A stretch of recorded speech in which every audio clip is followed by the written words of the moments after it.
TV10 Network. Breaking news, exclusive update from Yadadri district.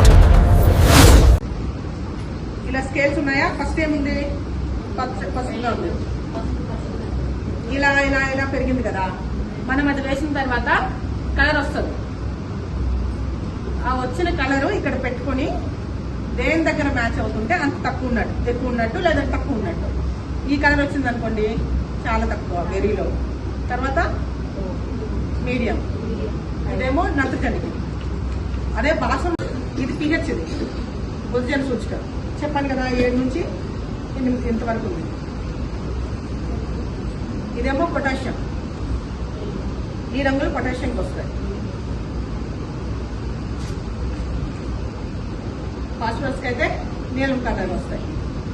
ఆ వచ్చింది ఇలా పక్కన పెట్టుకొని మనం కంపేర్ చేసుకుంటే తెలుస్తుంది.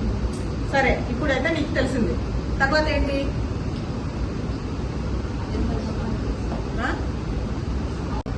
కాబట్టి 4కి 4 reagents. First step DW version సూచిక చేయాలంటే మనం DW వేయాలి.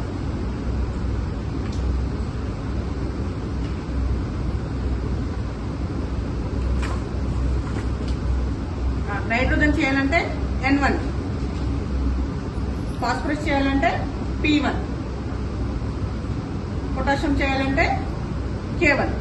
అంటే ప్రతి దాంట్లో ఫస్ట్ స్టెప్ కి 1 అని పెట్టాం. సాయిల్ తీసుకొని 5 గ్రాములు అంటే 5 వరకు సాయిల్ తీసుకొని 10 ml వరకు ఈ లిక్విడ్. మీరు ఏం చేయాలనుకుంటే దానిది. నేను నైట్రోజన్ చేయాలనుకుంటే నైట్రోజన్ది 10 ml వరకు యాడ్ చేసి మంచిగా షేక్ చేస్తాం. మళ్ళీ నేను చూపిస్తాను మీకు 2 టైమ్స్ అయితే అర్థమవుతుంది కదా.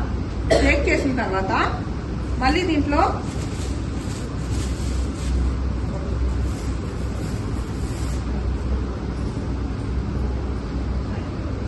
ఇలాంటి గరట్లు ఉంటాయి 4.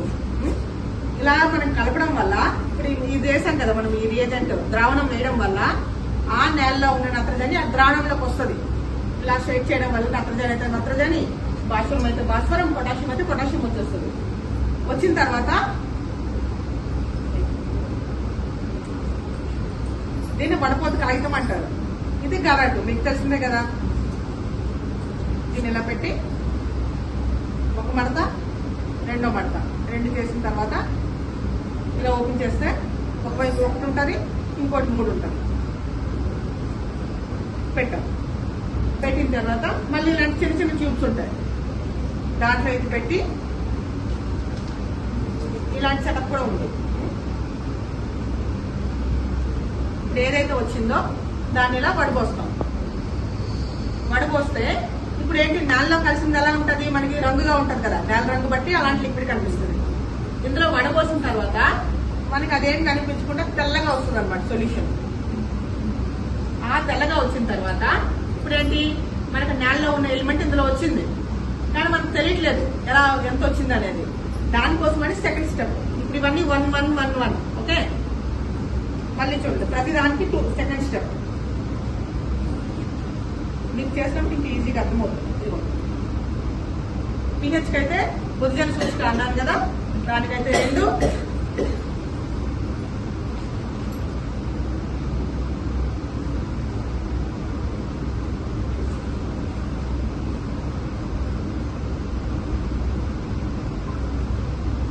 గ్రౌండ్ పోయి చేసినా లేదా ఎందుకు చూస్తా? మీరు ఇప్పుడు బాకీ ఇంతమంది కదా, జ్యోతి మేడం ఎందుకు వచ్చింది చెప్పు. ఇదాకా ఆవిడ కూర్చున్నారా లేచి ఉనికొస్తుంది అంటే ఆమె ఇంట్రెస్ట్ ఉంది. మీకు కూడా ఇంట్రెస్ట్ ఉంటే వస్తుంది. ఆమెకి ఏమనిపిస్తుంది, అప్పుడు నేను ఇంకా నేర్చుకోవాలా, మనం ఇంకా తెలుసుకోవాలా అనిపిస్తుంది. అలా ఇక్కడ సాయిల్ టెస్టింగ్ మీద కాదు ఒకటి, ఇట్లాంటి మేడం వాళ్ళు ఎవరైనా ఒక నేషనల్ ఇన్స్టిట్యూషన్ వాళ్ళది వరి పరిశోధన కేంద్రం, భారతదేశం మొత్తానికి వరి పరిశోధన కేంద్రం. మేడం వాళ్ళు మనకు, రోహిత్ మేడం వాళ్ళు, PSR వాళ్ళు మనకు DRR 75 వెరైటీ ఇచ్చారు. మన జిల్లాలో మొట్టమొదట 3 సంవత్సరాల నుంచి మనం ప్రయోగం చేసినాం. మేల్ ఫీమేల్ క్రాసింగ్ చేసినాం ఫార్మర్స్ దగ్గర.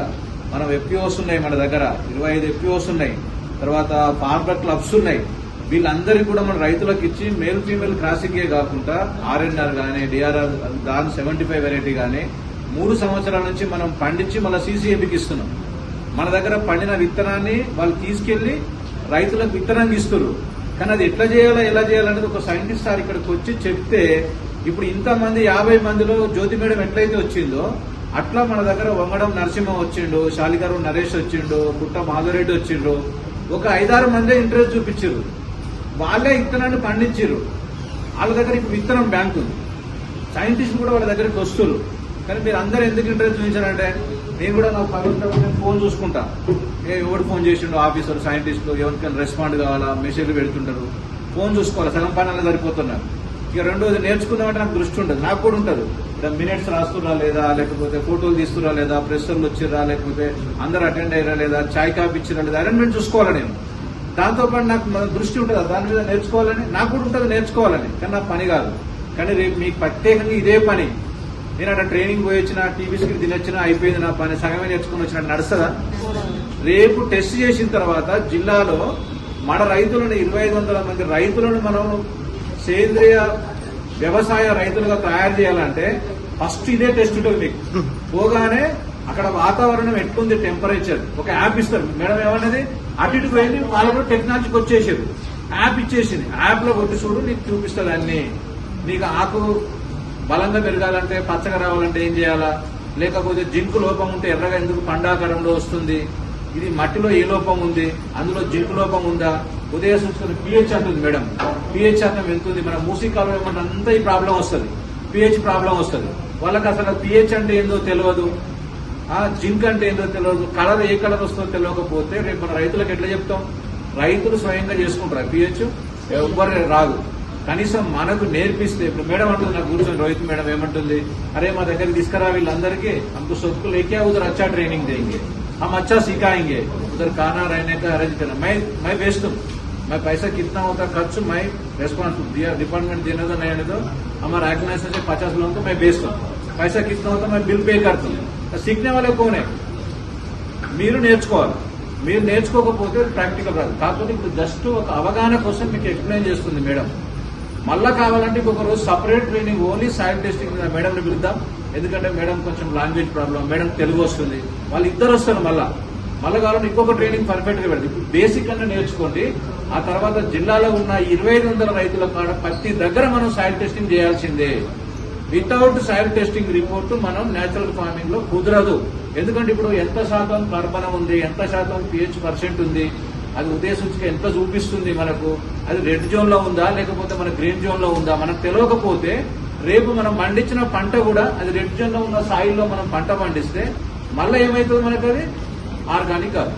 ఈ ప్రాబ్లంలో పడతాం మనం. కాబట్టి మనం ప్రతి ఒక్కరికి సాయిల్ టెస్టింగ్, ఎందుకంటే సెలక్షన్ మిమ్మల్ని చేసిరు, నేనైతే చేయలేదు. మీరు ముందుకు వచ్చిర్రు. ఇప్పుడు వచ్చిన దాంట్లో 50 మందిలో 30 మందిలో 20 మంది రాదు. ఏం ప్రోగ్రెస్ రిపోర్ట్ ఇవ్వాలి? ఇప్పుడు నాకు రోజు సాయంత్రానికి ఏం చెప్తుంది డిపార్ట్మెంట్, అటెండెన్స్ రిజిస్టర్ ఫోటో కొట్టు, మినిట్స్ ఫోటో కొట్టు, ఫోటోలు పంపు. ఇది రోజు సెంట్రల్ గవర్నమెంట్ నుంచి క్రియేట్ అయింది national mission for natural farming అనేది. ఇట్లాంటి స్కీమ్స్ జనాలలోకి రావడం అనేది చాలా సంతోషకరమైనటువంటి విషయం. అయితే దీన్ని మనకు ఇంతమంది అంటే మండలానికి ఒక 40 మంది రైతులు సెలెక్ట్ చేసి, జిల్లాకు 40 మంది రైతులు సెలెక్ట్ చేసి, ఆ నలుగురికి కూడా వీళ్ళు ట్రైనింగ్స్ పెట్టడము, సైంటిస్టులను పిలిచి మనకు చక్కటి ట్రైనింగ్ కూడా అందిస్తున్నారు. మిగతా ఫౌండేషన్ రామసుందరయ్య గారి ఆధ్వర్యంలో ఈ కార్యక్రమం జరుగుతుంది. నాకు చాలా సంతోషంగా అనిపిస్తుంది. సోదరి మనులందరూ కూడా అంటే విమెన్ కే పర్టికులర్ గా వాళ్ళు సెలెక్ట్ చేసుకున్నారు. ఎందుకంటే ఆడవాళ్ళు ఏదైనా విషయం నేర్చుకుంటే ఒక కుటుంబం తల్లిదండ్రులు చదువుకున్నట్లయితే పిల్లలందరికీ ఎట్లయితే చదువు నేర్పించగలుగుతుందో అట్లాగే విమెన్ ఫాదర్ అయితే మిగతా వాళ్ళందరికీ ఉపయోగపడుతుందనే ఉద్దేశం మీద వాళ్ళ విమెన్ సెలెక్ట్ చేసుకున్నారు. ఈ అవకాశం మనకు దొరకడము, దీంట్లో మనకు కూడా భాగస్వామ్యం కావడం అనేది చాలా సంతోషకరంగా ఉంది. వచ్చినటువంటి వాళ్ళందరూ కూడా దీన్ని ఉపయోగించుకొని నేర్చుకొని మిగతా వాళ్ళకు నేర్పడానికి వాళ్ళ వంతు ప్రయత్నం మనం చేస్తే మంచిదనేది మా ఉద్దేశము. నేచురల్ ఫార్మింగ్ మేము 18 సంవత్సరాల నుంచి చేస్తున్నాము. ఇంకా కూడా అంటే వ్యవసాయం అనేది ఒక రోజు నేర్చుకొని ఫుల్ స్టాప్ అనేది కాదండి, ఇది కామాన్ని.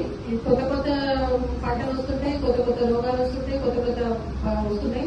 మన భూమి స్థితిగతులు కూడా ఎప్పటికప్పుడు మారుతా ఉన్నాయి. కాబట్టి దానికి అనుగుణంగా మనం ఎప్పుడు కూడా నిత్య విద్యార్థులమే. నేర్చుకోవడానికి ఒక పరిధంటూ లేదు. కాబట్టి కొత్త విషయాలు కూడా మనం ఇక్కడ వచ్చినటువంటి సైంటిస్టులు కానీ వీళ్ళందరి దగ్గర మనం నేర్చుకొని మనకి ఏమైనా డౌట్స్ ఉన్నా కూడా వాళ్ళు చక్కగా మనకు సాల్వ్ చేస్తున్నారు. ఇవన్నింటినీ కూడా ఉపయోగించుకోవాలని కోరుకుంటున్నాము. విక్రా ఫౌండేషన్ వాళ్ళకు కూడా ధన్యవాదాలు. सभी को नमस्कार। मैं डॉक्टर जागृति रोहित हूँ, scientist agriculture extension from Indian institute of rice research, भारतीय चावल अनुसंधान संस्थान से आई हूँ। यहाँ जो ट्रेनिंग हो रही है, जो प्रशिक्षण मिल रहा है आपको, नेचुरल फार्मिंग के ऊपर है। हमारे संस्थान से हमारे साथ डॉक्टर मानसा है जो कि सॉइल साइंटिस्ट है। तो हम आज हमारा रैपिड सॉइल टेस्टिंग किट के बारे में बता रहे हैं, जो आपको तेलुगु में। तो मैं इस मंच से आपको बताना चाहूंगी कि जो हमने रैपिड सॉइल टेस्टिंग किट बनाई है वो डॉक्टर ब्रजेंद्र सर ने और मानसा के डिवीजन के साथ बना है, और ये आप हमारे इंस्टीट्यूट में ले सकते हैं। हमने लाइसेंसिंग भी किया है इसके प्रोडक्ट का, तो आप हमें कांटेक्ट कीजिए हमारे इंस्टीट्यूट में, हम नंबर दे के जाएंगे और आप ये हमारे प्रोडक्ट को परचेज भी कर सकते हैं। और ये बहुत अच्छा एक किट है जिससे आप बहुत जल्दी अपने सॉइल में क्या क्या कमी है, क्या गुणवत्ता है, क्या पीएच है, एनपीके की जानकारी ले सकते हैं। धन्यवाद। ఈ పరీక్ష చేయడం కూడా చాలా సులువైన పద్ధతి. నేను దాన్ని ఎలా చేయాలనేది స్టెప్ బై స్టెప్ చూపిస్తాను. దాంతో పాటు దీంట్లో మాన్యువల్స్ బుక్స్ కూడా ఉన్నాయి. ఆ బుక్స్ లో కూడా ప్రతి స్టెప్ ఎలా చేయాలి అనేది చదివిన వెంటనే ఈజీగా అందరికీ అర్థమవుతుంది. ఈ కిట్ ను ఉపయోగించి మన నేల యొక్క ఉద్జన సూచిక అంటే పిహెచ్, నేలలో మనకి లభ్యమయ్యే నత్రజని, నేలలో లభ్యమయ్యే భాస్వరం మరియు పొటాషియం గురించి తెలుసుకోవచ్చు. మనం రైతులు ఎక్కువగా వాడేది యూరియా, డిఏపి, ఎంఓపి. కాబట్టి రైతులు ఈ మట్టి పరీక్ష కిట్ ను ఉపయోగించుకొని తమ నేల యొక్క ఉద్జన సూచికని, నేలలో లభ్యమయ్యే ఈ 3 రకాల పోషకాలని తెలుసుకొని దాని ప్రకారం మనం ఏ పంట వేయాలనుకుంటే ఆ పంటకు అవసరమయ్యే ఎరువులను అవసరమయ్యే పోషకాలను బట్టి దీని ఫలితాల ఆధారంగా మనం ఎరువులు వేసుకున్నట్టయితే, ఎరువులు గాని పోషకాలు గాని వేసుకున్నట్టయితే తక్కువ ఖర్చుతో అధిక దిగుబడులు సాధించవచ్చు. నేల యొక్క ఆరోగ్యం కూడా మెరుగుపడుతుంది. మన నేల కాలుష్యాన్ని తగ్గించవచ్చు. ఇంకా తర్వాత మన భావితరాలకి మంచి నేలను అందించగలుగుతాము. ధన్యవాదాలు.